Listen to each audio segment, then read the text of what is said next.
All right, hello everyone. Thank you for joining tonight. Stephanie, how are you? How are you doing? Just grab this stuff right here. Thank you all for joining in. Thank you so much. Thank you. Come again. All right, so let's go straight to the topic. All right, Martha, how you doing? How you doing? Thank you for joining. I appreciate it, folks. Thank you for joining. Ray Garcia in the house. Super Garcia. This person right here, he's Super Ray Garcia. You all need to follow him because he's awesome. He's just awesome. No reason. What's up, Ray? So if you want to follow him, he shares a lot of awesome tools on Twitter, digital marketing, graphic, and all the crazy stuff, plus safety on Periscope. So let me get into the topic real quick. So today's topic is how to improve your customer service. So I'm going to share with you 4 tips on how to improve your customer service. After all, if you're a business owner, you need to make sure that you have an awesome customer service. Hello, Rick and Sharon. Thank you for joining tonight. All right. Thanks, bro. I tried, man. I tried. Battery's dying. Oh, no, he's dying. Go, hurry up. Just run real quick, Stephanie, and plug it to the... Go and plug it before it runs out. See you soon. All right, Pete or Carlo in the house. Thank you, Steph. All right, so today's topic going to be on how to improve, 4 tips on how to improve your customer service. After all, you have a business, you need to make sure that, your customer happy. A lot of time what's happening is that we talk about customer service in terms of just how to take care of the customer.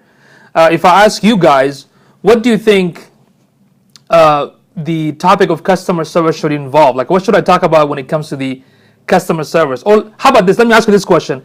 How do you deal with the customers? Like, if you want to make your customer service awesome, what do you do to make your customer have some sort of great service? Can anybody answer? Feel free. Go ahead and throw those answers. Don't feel shy. I'm not going to make fun of you. You're right. So the customer is always right. Wrong. The customer is never right. But I see what you're saying. So you were saying the customer is always right. Okay. That's what Ray said. What other stuff you can think of to make a great customer service? What other tips that you have? Since I'm assuming all of you be in business. Thank you for the heart. Melissa, how you doing? Thanks for joining. So what do you think, or what kind of qualities, what kind of strategies that I can use for better customer service? Let me hear from you folks first before I give you my tips. Make good when you screw up. Okay, that's a good one. What's up, Melissa? Okay, so Peter's just listening. Patience and compassion. Okay, that's a good one too. What else? Give me. Come on, folks. You should know more than me. So, what else can be considered a great customer service, or what can I do to create a great customer service? Ray said, if you screw up, just make it up, I guess. And Rick said, be patient and compassionate. Anything else beside that to improve your customer service? Never give up. Okay. Be personable. I like that, Melissa. Be personable. What else do you think that I can use for a better customer service? Let's see. You guys, those are good answers, but I'm looking for something else. Something that nobody talks about it. Two-way communication, beautiful, natural, I like that. Two-way communication, okay, that's definitely needed. You can't be like in a one-sided conversation, the client's talking to you and you look in the corner on the side like that. It's not going to work. Okay, Joanne, how you doing? Good communication. Okay, so be there for your disappointed customers. Fast response. I like that. Quick and fast response. Yes, that's beautiful. What else you guys know on how to generate or produce a great customer service? Fulfill their need. I like that one too. You guys are great. I love it. Respond to them quickly. Fulfill their need. Be compassionate. Be passionate. Listen to them. Get to know them personally. I love that one too. Understand them. Pete or Carlo from SA Biz Alliance. Yeah, I like that too. But still, there is one word that actually encompasses everything. There's one word that nobody talks about it. It starts with the word customer. Okay? It starts with the word customer, and there's something else after that. Thank them. Okay, that's good as well. Keep it coming. Come on, guys. Ladies, gentlemen. Yeah, keep those answers. I love these answers. I mean, that means you guys are doing great. Oh, beautiful. Survey. Oh, that's good one. Pete, survey. Service. Excellent. Customer appreciation. Wow, that's even more beautiful. There you go. Super Ray, dang you, man. Super Ray. Customer experience. That's it. The number one thing you have to focus on, it's customer experience. So before you make your customer service awesome, you got to look into the customer experience, my friend. Customer experience. Yes. Now, what do I mean by customer experience? Right? What do I mean by that? So let me tell you first, when it comes to the customer experience, because the customer experience, the awesome, Sonia in the house, so the awesome customer experience will generate the great customer service. Okay? So the first step when it comes to the customer experience, it starts with your initial contact. What I mean by that? Hey Sonia, how you doing? By the way, go ahead and you guys check out Sonia right here. She does amazing YouTube videos on real estate and all this cool stuff, and she has a lot of cool scopes as well. What's up? That's why you work with them. That's why they work with you. Yes. So the first thing is the initial contact with you. What I mean by that, let's say your website. Okay? Let's say your website, your social media presence, your phone number. So what I mean by that, when somebody comes to your website, what kind of experience I'm going to give it to them? Is my website easy for my target market or for my customer to navigate? Is it easy for them to find the phone number if they need it? Is it easy for them to find the contact page with the maps? Is it easy for them to find the information that they need? Yes, usability, user experience. Thank you, Ray. User experience. So that great experience on the website, okay, tip number one, that great experience in the website or in the social media channel. They look at your Facebook, they look at your Twitter, they look at your LinkedIn. How are you presenting yourself? Are the information easy to be found? Are you able to be contacted? Are you engaging with them back and forth? Are you listening to them, right? And how your phone number, when they call you, is it an automated message? Do you respond quickly? Do you have an assistant on the other line? So those experience, okay, tip number one, will be added as a part of great customer service. Okay, so start with the initial contact. So that's why you have to look at web, you have to look at the social media, the phone number, all that they need to have that awesome experience right there before they initiate the contact with you. So that's tip number one on how to create a great customer experience, which eventually create an awesome customer service. Does that make sense? Okay, so number two, be you. That basically means you have to be authentic. You can be, like fake. Have some honesty and be compassionate. We talk about being compassionate, but also have honesty. This is one thing that I think a lot of either start or small business don't want to do that, because if you screw up, like Ray said, if you make a mistake, are you going to hide it? Or are you going to be honest about it and explain to your customer? Now, it's true that if you do that, you might lose that client, but what is better for you, for a customer to understand that you've been very honest with them and they're going to actually work with you forever? Yeah, own it up, absolutely. I mean, I have clients been with me for like years, because when I screw it up, guess what? I'm going to tell them right away. But at the same time, I'm going to tell them I have a solution for it, but that creates an amazing trust, amazing relationship, because now there's a trust factor that can never be broken. Does that make sense? So don't feel bad if you mess up something. If you lose a client, hey, that's fine, because maybe that client's not meant for you. Hey, Michelle, how are you doing? Trust is the key. So you have to be authentic. You have to be who you are. Don't act like a certain way in front of your customer and somewhere else you're different. Okay? Don't have two faces. Right? Two faces. Okay? So that's number two. Number three, and unfortunately with number three, I see it with a lot of other companies in my industry. I wouldn't say all of them, but I would say quite few. And that is over-promise and under-deliver. Okay? Yes, if you make a mistake, own it up. Thank you, Sonia. If you don't overpromise. Don't say, yes, I can do all this thing. I mean, there's one statement I actually love and I agree and I like by Barbara Corcoran, from the Shark Tank. I mean, she was in one of the statement, in the meaning of the statement, that if any project comes to you, just say yes and do it. And I understand that, I agree with it, because I have the team, have the resources, and I can take care of it. Does that make sense? But if I screw it up, I'm going to tell them. What I'm trying to say, don't just tell them that you can do everything when you know for a fact that you can't. Does that make sense?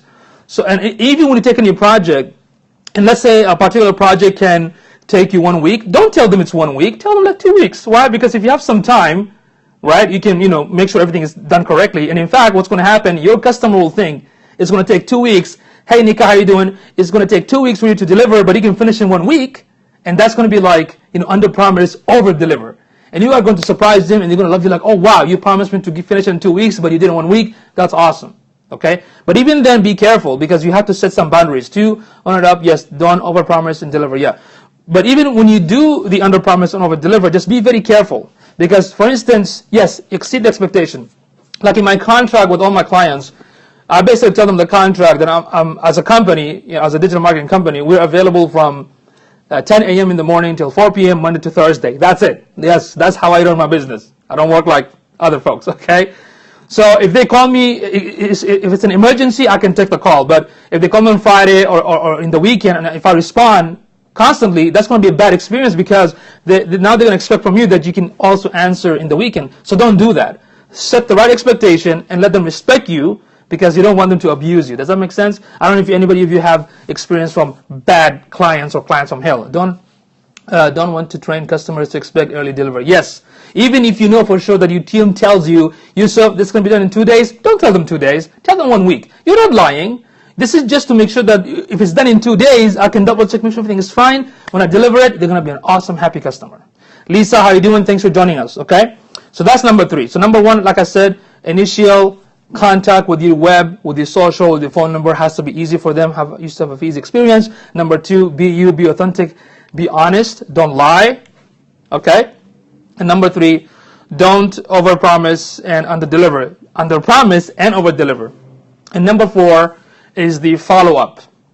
Okay, you got to follow up with your customer, whether, like Ray previously said, whether happy or angry customers. Follow up with them, try to resolve it. And at the end of the day, the reason I don't believe that statement, customer is always right, I disagree with that. Customer is not always right. Okay, they are not. So, but what happens is that you do your best to take care of them. You do your best to help them. You do your best to be there for them. But sometimes, you know what, you can't make everybody happy. You can't make anybody happy. So if you can't make them happy, then it's fine. They can go. They can go fly a kite. Right? Just tell them to go fly a kite. I'm sorry, can you repeat that? So those are the 4 tips, The first one is start with the initial contact through your web, through your social, through your phone number. It has to be easy for them to find you. It has to be easy for them to find the phone number, the location, any information they need. So focus on usability. Focus on ease of use on the web, on the social. They go to your social, they can find your number, they can find you, they can talk to you. Number 2, be authentic, be you, be sincere, be compassionate, be patient. And number 4, under promise, over deliver. But be careful with that. Like I said, you got to set some standard. And that's number 3. Number 4, follow up and be there for them and help them. Happy work week in the house. Okay, so that's it. Those are my 4 tips. And one of my friends here at my office basically gave me a tip.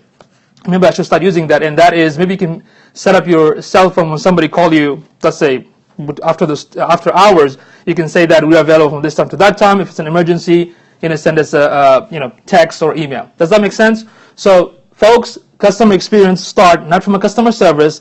It doesn't start after. It starts before.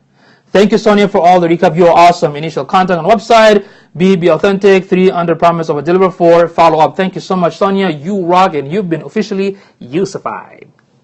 Okay? So do that. Focus on the customer experience from everywhere. From the web, from the social, from you as a person, who you are, all the way till you close the contract and you deal with them, okay? Because after all, we deal with people, all right? Now, that's it. You all have any questions? Any questions? Thank you for the heart. I really appreciate it. If you find this scope valuable, feel free to share it.